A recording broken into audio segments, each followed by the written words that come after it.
Hi everyone, I'm Shabnam Mahmood from BBC News and I'm here with Kangana Ranaut, one of the biggest stars in India today.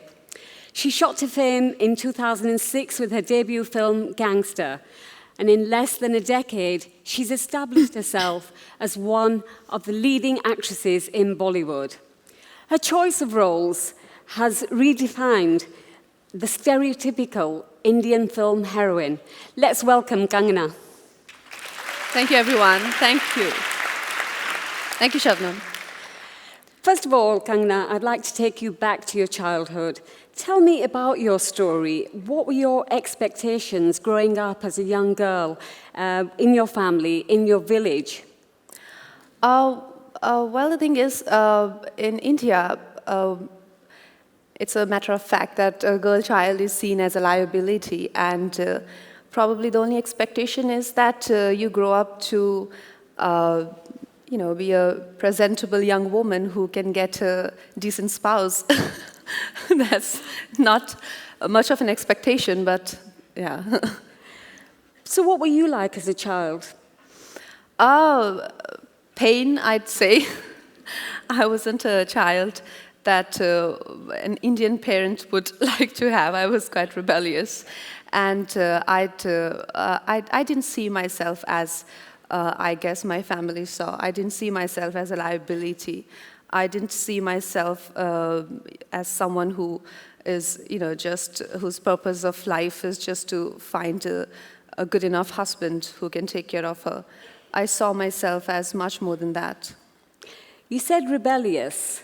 What kind of things did you do as a child?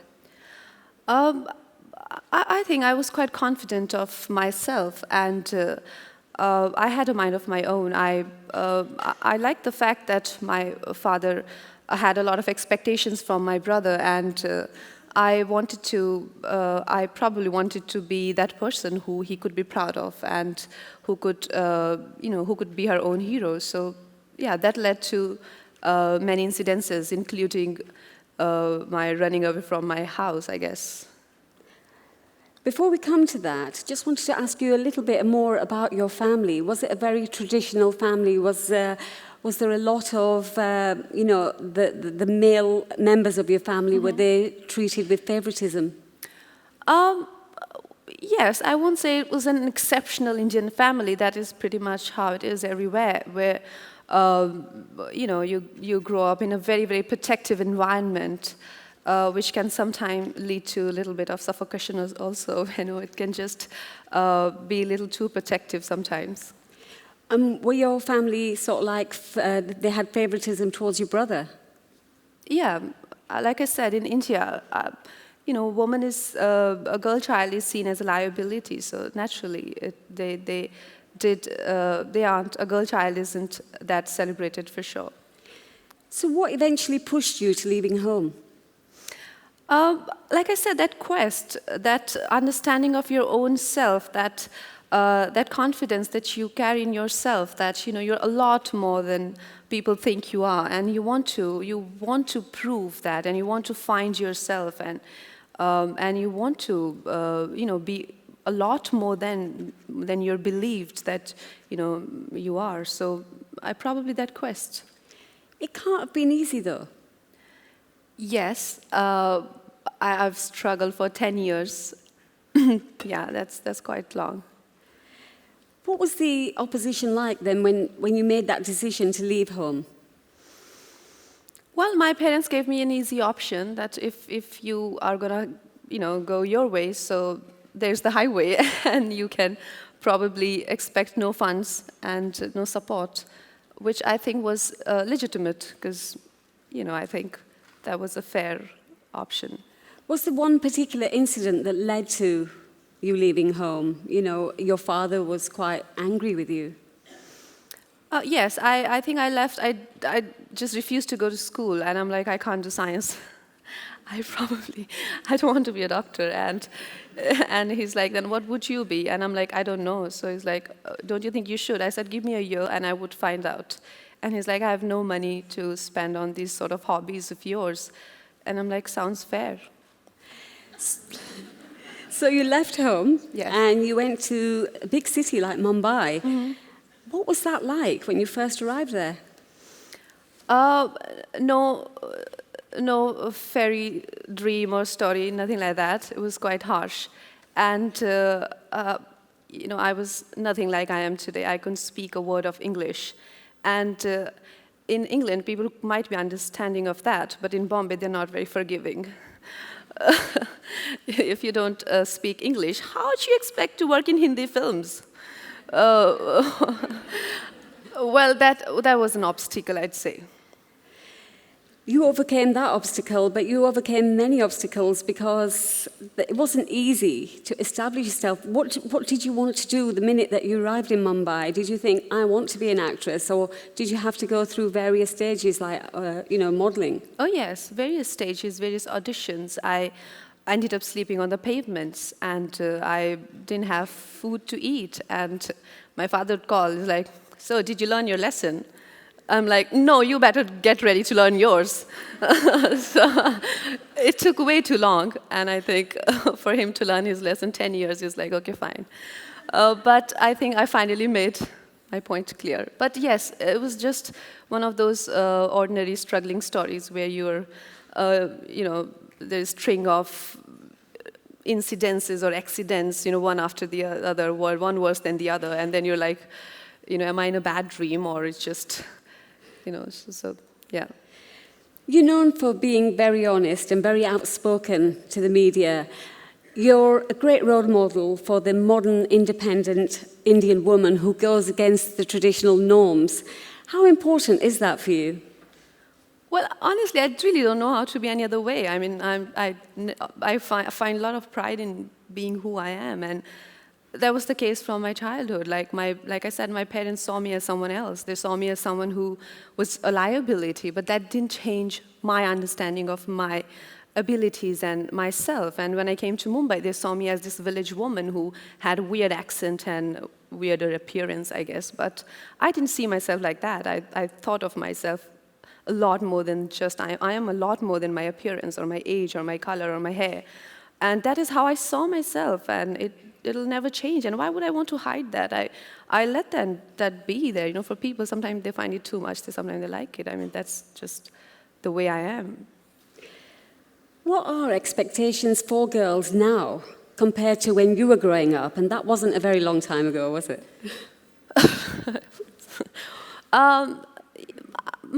I think times have changed a little bit, not much. This generation isn't as bad as our generation, when I was growing up. But I'd say in India, we have a lot of work to do, and we need a lot more role models which young women can follow and parents can follow, where they have people they would like to, get inspired with their stories and their journeys. But definitely, with literacy rate going higher, with the women actively participating in the progress of the nation, working and stepping out of the houses, things have changed, and there's a lot of confidence that has come in, but we're still nowhere close to the developed nations, for sure. So things have changed a little bit. Do you think the focus is shifting away from marriage, say, and are girls able to focus on careers? I won't say that. I mean, being in my place, who's a successful actress, and and working in an urban India, whatever you may call it, where I'm taking my job and at my workplace is just taken as a hobby. I come across people who like, what do you need money for? And I'm like, why are you making a movie? So I can see the challenges which rest of the women must be going through, and I know of my friends who are married, and every time they get married, their husband's job is the priority, so sometimes they have to even quit their jobs just because they have to prioritize their husband's work situations and maybe problems. Do you think it's particularly worse in your industry because there is this perception that in the Bollywood film industry, women are taken for their looks rather than talent? Well, yeah, I wouldn't want to admit it, but it is. I'll get bashed there. You know, she went there and she said that. But it is true that they do objectify women. Bollywood films do objectify women, and not all of them, some of them at least.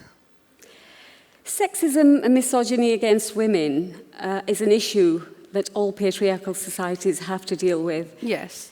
And this is particularly close to you because it was reported that your sister was the victim of an acid attack. Right. What can be done to combat this widespread gender crime? I don't know. I think I can just go on about it. But we first of all, as society, as people, try to single out India. That is the problem everywhere, where feminine as an emotion, feminine as a quality, it could be kindness, compassion, is seen as a weakness, where it is not. You know, just not women. It is just not restricted to women, even to children, to men who tend to display these emotions. They are seen as weaker beings, you know, and that is not the fact. We need to change that mentality. We need to respect feminine as an emotion and not try and suppress and crush it, but to love and to value it. And the history is witness that in the past, if anything that could conquer the darkest and the deepest corners of a human soul, that has been feminine. It has been compassion, love, and that is the only way to penetrate the darkness, light, not anger or one of your very aggressive emotions. So the tendency of human beings to see feminine as a weaker emotion, that is what has to be changed. So when you see a beautiful woman and you can't acquire her, you want to destroy her. You know, so that needs to be changed. And like I said, it's not just a women problem. It is a problem of the world. Can Bollywood help in that? Yes, I think cinema is a beautiful medium. It reaches out to millions of people. Through films, we can give ideas out there. We can implant ideas in people's brains or mindsets, which can grow into significant things, you know, and which can bring about significant changes. Because of what you've been through, and you've stood up for yourself, what are your thoughts about what happened to Jyoti Singh, the 23-year-old medical student who was raped and killed on a bus in Delhi? Well, the thing is, a lot has been spoken about that, and a criminal is a criminal. A criminal doesn't have a religion or a nationality, do they? They're not even humans. They're not even entitled to be humans. So if you see, their tendencies, they probably would fit in animal kingdom, and animals don't have religions. So why to see criminals as people who belong to a certain, race or creed or religion? No, they don't have. They're not even humans. So there should be strict laws for animals like that, and they should be behind the bars and not left in the open like that to damage humans, I guess. That particular case received a lot of attention around the world. Do you think things have changed for women? Things have changed for women. Have things changed for women since then? Is it safer for women to go out there? How do you guarantee that, how can you guarantee something like that? I mean, I wouldn't say that anyone can guarantee that sort of, though I would love to live in a perfect world like that, but we can only hope and try, and our sincere endeavors could hopefully lead us there. But it would be absolutely wrong if we tell our children that, okay, now we think it's completely a crime-proof world that we are a part of, and now go out and do what you like. I don't think that's achievable. Probably in my little understanding of the matters, I think that's a little impractical to hope, yeah. But there are a lot of women in India that are reluctant to report crimes like that.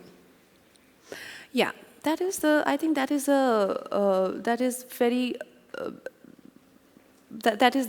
sad part, that as a woman you feel responsible and you're held responsible for an incident like that, and um, again, that comes from the fact that your birth as a girl child is not celebrated. If it's not a tragedy, to a family, it's definitely a setback. So when you start from a point like that, it's very hard to find pride in your own self, confidence in your own being and in your own actions. So probably everything that you do is wrong. So even if you get teased or you get molested, was your fault and you were wrong. So I think that mentality has to change just so that these people can report and they can identify the animals we just spoke about, because they roam around everywhere.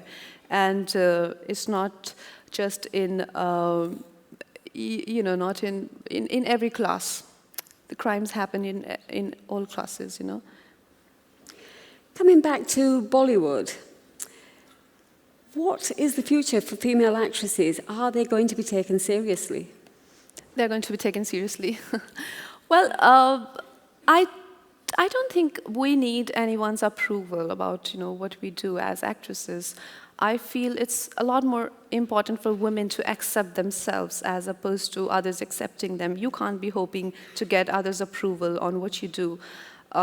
When I work in a film, I'm not seeking anyone's approval, So because they always start as, and I'm like, yeah, it is good, it's great. And they're like, yeah, it is good. So you got to be confident of who you are, and you can't really always, because others' opinion of you will always shift. Their perspective will keep changing. Like I said, when I started out, they dismissed me like a nobody.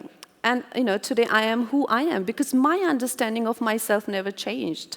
So as women, we don't have to hope that we get our due. We need to get up and get it ourselves.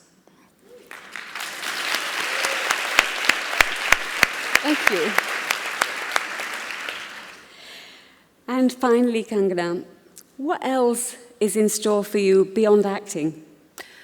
I have a couple of projects coming up. I'm starting a period drama called Rangoon, which is based in World War II. So I'm going to start filming for that. And then there are some biopics and regular film stuff. I love being here, though. Loved being here. Thank you so much. This was something so unusual for me. Thank you.